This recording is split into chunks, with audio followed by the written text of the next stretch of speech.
You've got ideas, you've got ambition, you've got no time, or so you think. I'm Marissa Lonick, and I help busy moms with big dreams and no time. Join me each week as I dive into time management strategies, goal setting and achieving framework, and inspiring guests who are juggling mom life, work life, fill in the blank life. Dreams don't work unless you do, and just because you're a mom doesn't mean you can't still make it happen, whatever it means to you. Welcome to the Mama Work It podcast.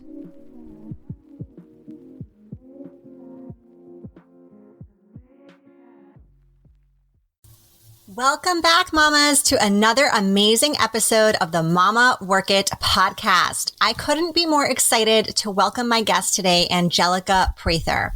Angelica is the founder of Charge Your Worth Academy and co-founder of Robyn Laurél haircare. She helps driven beauty professionals transform their business and go from being overworked and not making a profit to generating full-time reoccurring revenue through her 6-month group coaching program, Charge Your Worth Academy. Angelica was once in a place of being overworked and not making a real profit herself. But in 2015, a shift took place as she was becoming a mother. Her body was changing, whether she liked it or not, and so was her mindset. She knew she could no longer spend countless hours behind the chair as a stylist, and she needed to increase her profits while working less so she could enjoy her new bundle of joy. She now helps women reach financial success by not working harder, working smarter.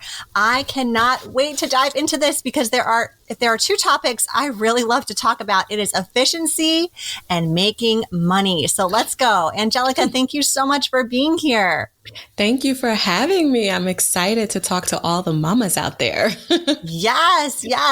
Well, first things first, I'd love to know just a little bit more about your story, your background, and how your relationship with work and money changed after becoming a mother. So just a little bit. I am originally from New York, Brooklyn, New York, and I come from a long line of hard professional working women. And it goes back to even my great-grandmother was a hard worker, bought a school. And so I come from entrepreneurship. So that's beautiful. But I also come from the working class as well. And I started my career really young. At the age of 17, I was already on a path of having a license and having the dream of opening my own business. But of course, through trial and error, mistakes, right? And just having that burning desire, kind of being ignorant to success, that you just keep going and you hit a brick wall, but that becomes a blueprint for you. So it's definitely the best teacher, right? School of hard knocks. And by the time I was 24, I had opened my own salon and had a full-time career doing that in California. So I transitioned from New York to California. And in 1 year, I had a thriving business. Learning from the mistakes in the salons that I had worked in, I realized that was it, putting those things into practice. But while I was working, I realized there's a money story that I either was told, which was the lack of knowledge about money and financial literacy. And then there's another money story of I can't, that I see is a common denominator in women. We're driven and we have motivation, but we don't know how to invest in ourselves without feeling guilty. And that's also a money story that we kind of tell ourselves. So that's kind of what I learned very early on in even having my own business, right? The money story that hinders us from reaching the next level of whatever that success looks like for you. So that's a little bit about me and my money story. Yeah, thank you for sharing that. And I'm so glad you mentioned it because I think as women, we don't feel worthy often of many things, but money is a big factor. And you said investing in yourself. And what does it take to invest in yourself? Well, yeah, it takes some money. It takes some sacrifice of your time. It takes you putting yourself in, on the to-do list more toward the top, not toward the bottom, to actually make sure that it gets done. So I'm excited that we're going to dive into this today because I think it is so needed in the mom community. I'm excited too, because this is like right up my jam. So I'm really looking forward to it. Yeah. Okay, good. Well, tell me about how your money story in particular hindered you from reaching your potential. I mean, I know now you flipped the script. You're really like you've stepped into this and you're helping other women do the same, but it wasn't always this way for you. No, I will, being totally transparent. I think one of the things too, as being an African American, I will say that sometimes, we're in our community, or just in mine areas, being a woman, there's all of those things. There's a story that we are groomed immediately. It's like paying bills, right? So we always think the money story is start paying for yourself, your responsibilities. So even when you're coming out of like high school into college, into all these different things, you always are thinking about money in the sense of responsibility. And so you're not on the list, right? It's just, what do I need to do in order to reach, right? To make sure that I'm not homeless, make sure that I have everything that I need. And so when you're thinking about money in the sense of responsibility, you almost tie every dollar to a responsibility. But that's not you on the list.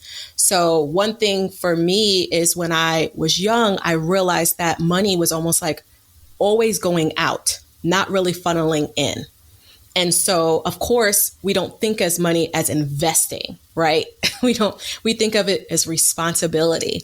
And I realized after helping so many women, I realized that it was always my money goes to a responsibility. And that's a story that I constantly told myself that, okay, I can look good. And we know that women, hair done, nails done, all of that is great. And I, as a hairstylist, I realized even that money story would show up in my clients. They would want to do something different. They would want to invest in like a new style, but they had to go down the list of, well, does my husband like it?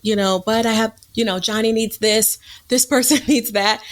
They just don't put themselves on the list. But my money story was always identifying the dollar to responsibility, and not thinking of it as like, this is a tool and it's going to work for me.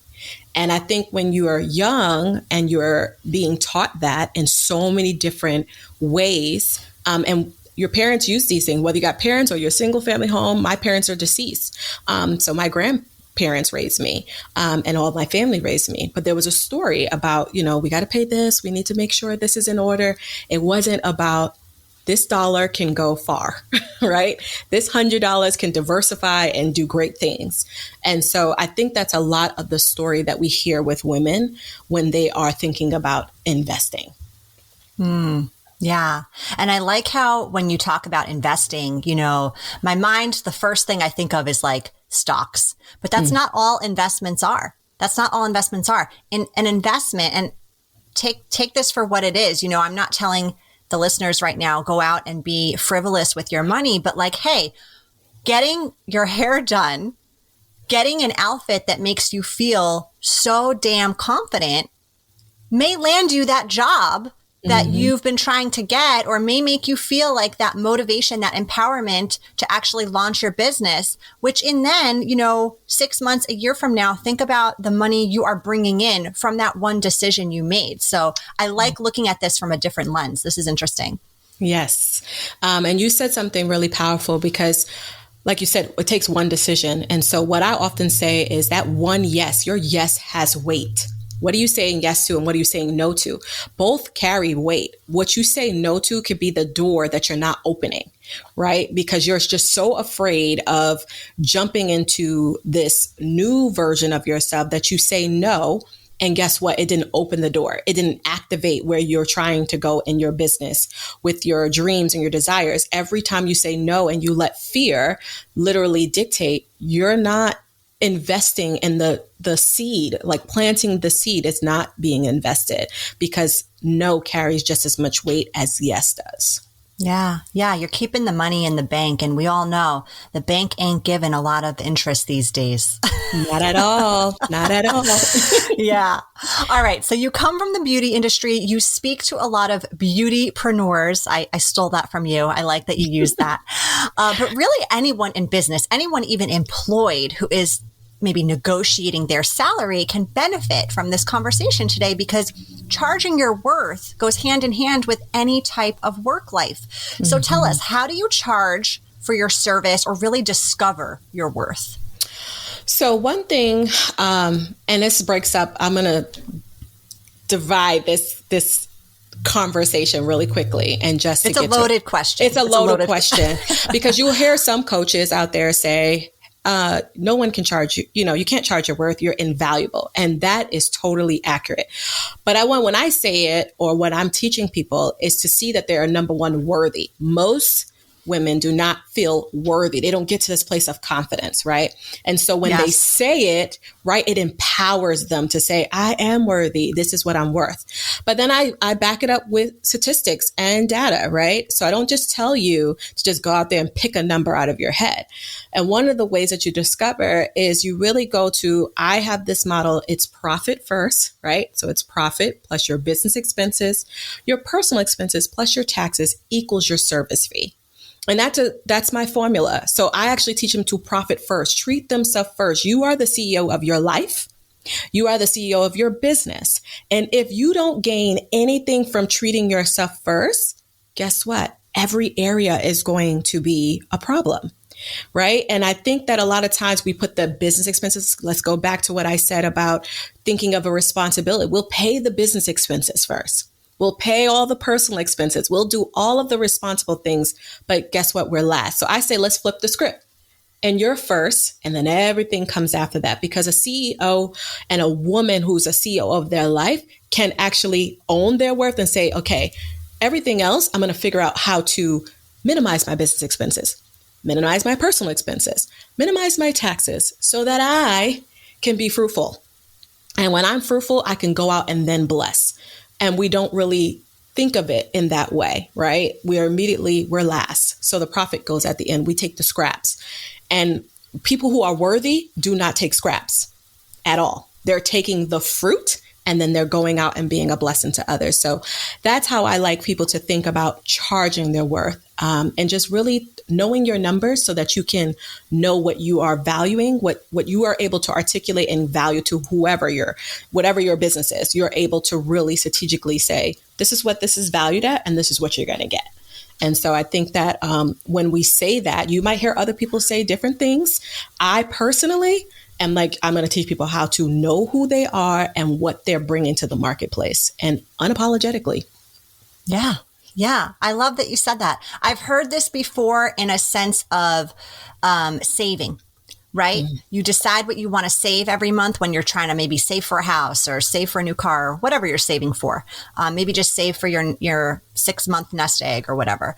And you're supposed to do that first, right? It's supposed to be treated like a priority and not just like whatever's left over at the end of the month. Because if you do it the opposite way with whatever's left over, you don't end up saving very much. So it makes total sense to me that you would put that profit first. I mean, I think this is, genius.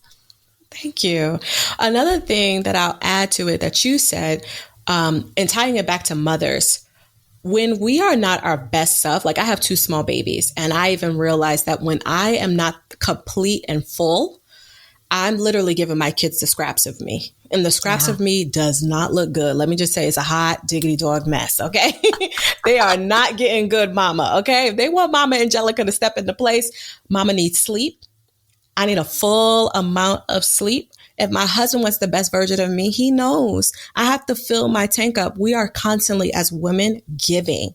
And when you are putting out more than you're receiving and you don't take that time for yourself, it's a problem. So it's the same thing with your money, same exact concept. And I take all of my principles really from my faith. Like all of this is not something that I made up. It just came to me in a different formula. And so that's how it all goes when it comes to charging your worth. Yeah. Yeah, absolutely. I mean, you're totally speaking our language here. It's so evident that when we are in a better place mentally, physically, spiritually, we're able to give forth to everyone else around us the best version of ourselves. Mm-hmm. So absolutely can correlate that to your money story. 100% agree. Yeah. All right. My next question is, I feel like a lot of people feel badly to charge others for their work. Maybe it's because they either enjoy it so much. Maybe it's because they feel like their clients are friends. They've developed these relationships with them. How do you release the guilt around charging there and kind of just talking about money in that sense? One simple thing. Can you take guilt to the bank and pay for your rent? No, you cannot. Can you take your emotions to the bank and say, hey, I didn't charge my friend because we had such a good conversation and I love her so much. Is your mortgage company going to understand that? Oh, no. No. So we have to stop doing business with our emotions and really start putting it on pen and paper, right? Take yourself out of the equation. And I know this might be like your profit first, right? But you're the CEO of the business, but the business is completely separate than that. And I realize, a lot of people's like, I love doing hair, right? I could do it for free. I didn't mind, but I realized everything in life is a value exchange. When my clients would walk out the door and they felt like $1,000,000 and they would take a picture and send it to me, that feeling is priceless. That's a value that they won't get back. Every time they sit in my chair, they would feel that, right? The conversation outside of doing hair, the atmosphere, all of those different things, what you know and what you bring to the table in any aspect, guilt, fear, doubt, none of those are paying for your livelihood or for the business to thrive.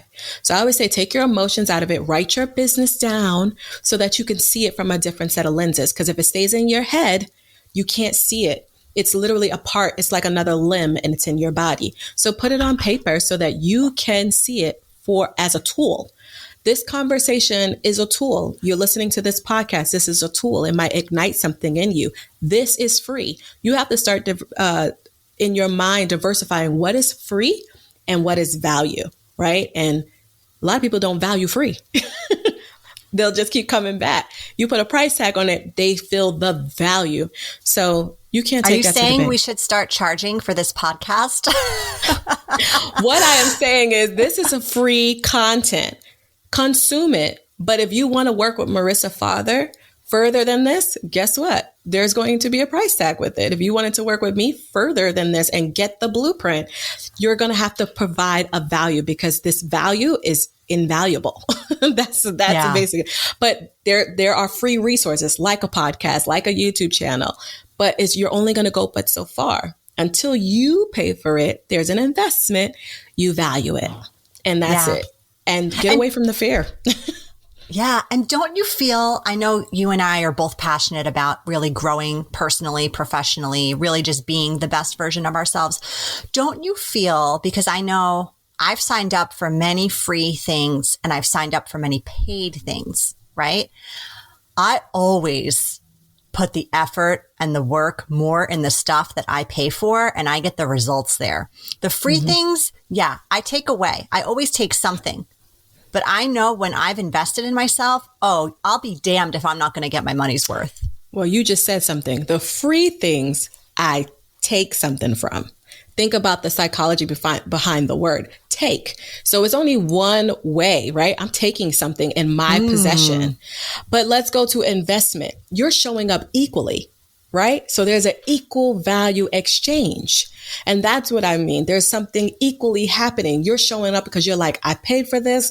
I'm going to give it my time. I'm going to give it my attention. I'm going to steward. I planted the seed.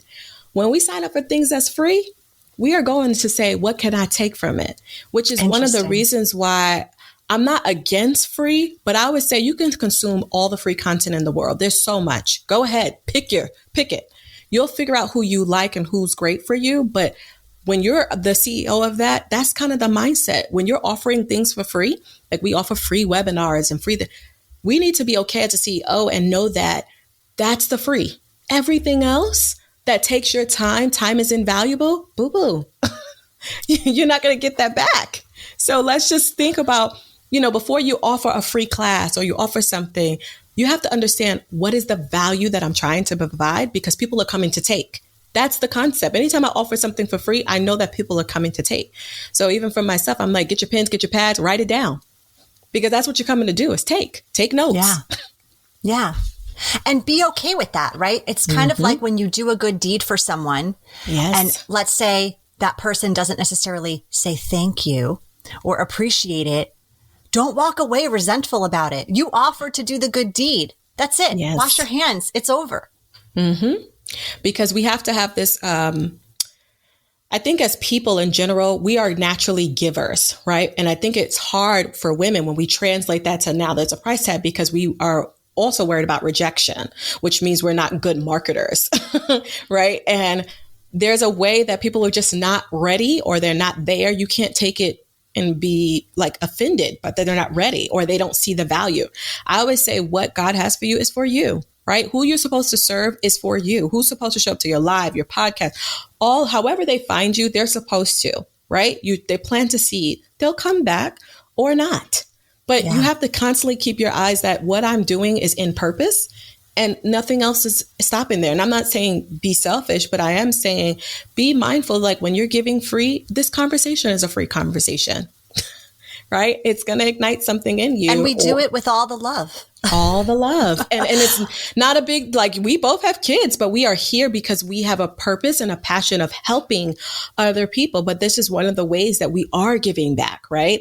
We're giving. And that's the way that we have to understand. This is how we're going to give and everything else is going to be with a value exchange. Yeah. Yeah. Well, let's talk about money mindset. You've got a philosophy on this. Tell us how we need to be thinking about money so we can attract more of it. Okay, so I immediately think of just an abundance, right? And one of the ways that I kind of think of money is it's like a magnet. And I know you probably read this and you heard the affirmations and stuff like that. I didn't come from money at all. Never came from money at all. And this is not to anyone who does come from money, but my mindset around money was like, it's a revolving, it's like a clock. It's going to come in, it's going to come out.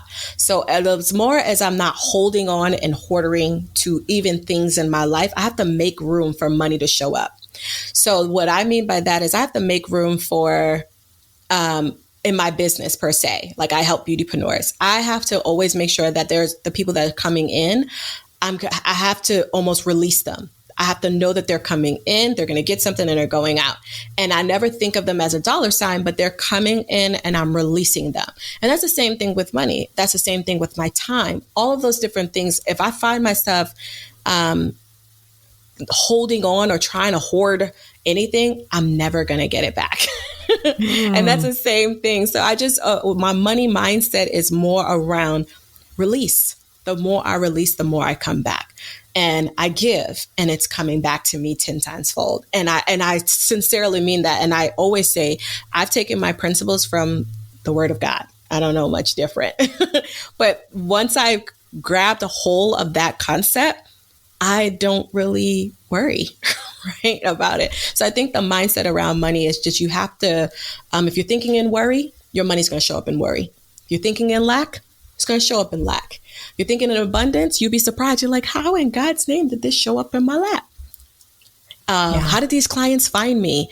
You just want to put yourself in a space where you're constantly attracting everything. So if you got to talk to yourself, some people call it affirmation. Some people say they're talking about themselves. Literally put yourself in a mindset that's like, what's for me is me. If you just start with that, what's for me is me, it's going to show up in the best form and I'm going to show up in my best version. Whatever money is coming to me now is coming today. And that's it. Yeah. I couldn't agree more. I'm all about that abundance mindset, whether that be with your time, with your finances, anything that you want to attract more of, you already have to embody that version of yourself that's there. Mm-hmm. That's living that dream life, right? Yes. It's not that there's not enough time in the day. It's that there's plenty of time. We just need to use it for what we want to use it for. Mm-hmm. Yes. Yeah. And the same for your money. Use it for what you want it for. And if you want to treat yourself, like I always say, your hair done, nails done, makeup, all of that stuff, those are very temporary things. But ask yourself, what makes me fulfilled? To a retreat, to feel loved and worthy, whatever it is, if that brings you pure joy, put it on your list of things to do. Make it happen. Yeah. Well, on that note, we are going to move on over to our lightning round now. Ooh. Now, these are just some fun, random questions I'm going to ask you just so our listeners can get to know you a little bit better. Are you ready? I'm ready. All right. I'm starting with one that I think is just, I'm on the edge of my seat. I need to know. Nail salon, hair salon, or spa. You can only pick one place to visit for the rest of your life. Which one is it? Spa. Yeah, because you can do your own hair and probably your own nails. Okay. Okay. Yes. I should have guessed that. Spa all day. Okay. Got it. What about if you could go on vacation tomorrow anywhere in the world? Where would it be and why? Oh, Europe. I love their culture. And that could be anywhere in Europe, but my favorite would probably be actually Italy. I always said I wanted to go to Italy and I would move there in a heartbeat, and I've never even been there yet. Oh my God. Well, when you go, you let me know. I'll give you all the recs. I literally said I would move there in a heartbeat. And you've never been? Never been. I just love their culture. That's a love relationship right there. Yeah. Something about even looking at pictures, and it's right up my alley. Yeah. Okay. Well, you let me know when you're ready to plan that trip. I'm going to help you. Okay. All right. Introvert or extrovert? What do you identify more as? Ooh, that's a hard one. Is there one in between? Because it's an ambivert. Okay. I would say I'm a little bit of both, because I am an extrovert. I can do talking engagements. I can do all this stuff, but I retreat by myself. I need that time. So there's a point where I can be an introvert at times. So yeah. Do you have a guilty pleasure TV show you like to watch? Ooh. Okay. So in the state of mind and momhood, before momhood, it was the Kardashians. Okay. Yeah. I was there too. Before kids, it was the Kardashians. But I actually always watched it for like business ideas. Right. And then of course, all the drama. It was great. Now my guilty pleasure is so boring, but I love it. It's looking at HGTV, like the house remodel shows. Oh no, that's not boring at all. I'm with you. I just my mind is in real estate, and I think I'm a realtor in my life, and I can just identify everything. I'm like, yes, look at this house. Look at where you do this stuff. So yes, that's like my guilty pleasure now. Do you like to do DIY stuff at home? So that's another thing. I'm horrible at DIY. I have no ambition when it comes to like projects. Like I want to pay someone and get it done. And I would be like, oh, this is beautiful. And the same thing with like traveling, like road trips kill me now. Like I just like to get to my destination. None of the other stuff I love. Skip to the good part. Yes, I want the good, right? I want to feel the high. The work to it is like daunting to me. So yeah. All right. Yeah. Yeah. Here, I'm like the creative visionary on a lot of the DIY, and my husband like executes it. So it's a good combination. That's good. Yeah. All right. What if you could only eat one food for the rest of your life? What would it be? Calories don't count. Oof. One food. I'm a seafood lover, so it would have to be like crab legs, and I would be totally fine. Yeah. Okay. All day, every day. Crab. All day, every day. Just give me some butter, dip it in. Ooh, yes. Goodness. Love it. All right. Well, before we wrap up, please tell our listeners where they can find you. All right, guys. So you can find me on LinkedIn. I'm just Angelica Prather.